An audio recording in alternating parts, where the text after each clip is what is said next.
Արցախից հայտնում են, որ Ստեփանակերտ Ասկերան-Ավտով ճանապարհին տեղի ունեցած պայթյունի եւ հրդեհի հետևանքները մեկուսացնելու ուղղությամբ աշխատանքներ են տարվում։ Ստեփանակերտ Ասկերան-Ավտո ճանապարհի հարակից տարածքում բենզինի պահեստում ուժեղ պայթյուն է տեղի ունեցել։ Այս պահին տեղում աշխատում են փրկարարական եւ բժշկական օպերատիվ խմբերը, կան բազմաթիվ զոհեր եւ վիրավորներ։ Այրվածքներ ստացած բազմաթիվ տուժածներ տեղափոխվել են բուժ հաստատություններ։ Դեպքի մանրամասների վերաբերյալ տեղեկություններ կհրապարակվի ավելի ուշ, նշված է հաղորդագրությունում։ Արցախի առողջապահության նախարարի մամուլի քարտուղարն էլ հայտնել է, որ Ստեփանակերտում բենզինի ցիստերնի պայթյունից կան մի քանի տասնյակ վիրավորներ տարբեր այրվածքներով։ Այսօր ԵՄ-ի տեղեկություններով զոհերի թիվն անցնում է 100-ը։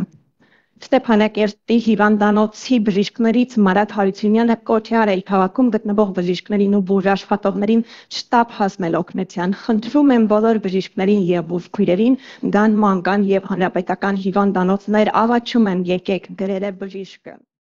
Արցախցի լրագրող Տաթև Խաչատրյանը Facebook-յանին էջում ներկայացրել է, թե ինչ է կատարվում այս պահին Ասկերան-Ստեփանակերտ ճանապարհին բենզալեցակայանի պայթյունի հետևանքով։ Ապոկալիպսիս բաց երկնքի տակ այրված մարդիկ պատուհանի տակով անցնում են, ջրափոսից ջուր են վերցնում, երեսները լվանում։ Խնդրում են պատշգամբից իրենց վրա սառը ջուր լցնել։ Հրավիրում ենք տուն, որ վերքերն ու այրվածքները մշակենք չեն գալիս, ասում են մեր վիճակը մյուսների համեմատ գերազանց հայտնվել է։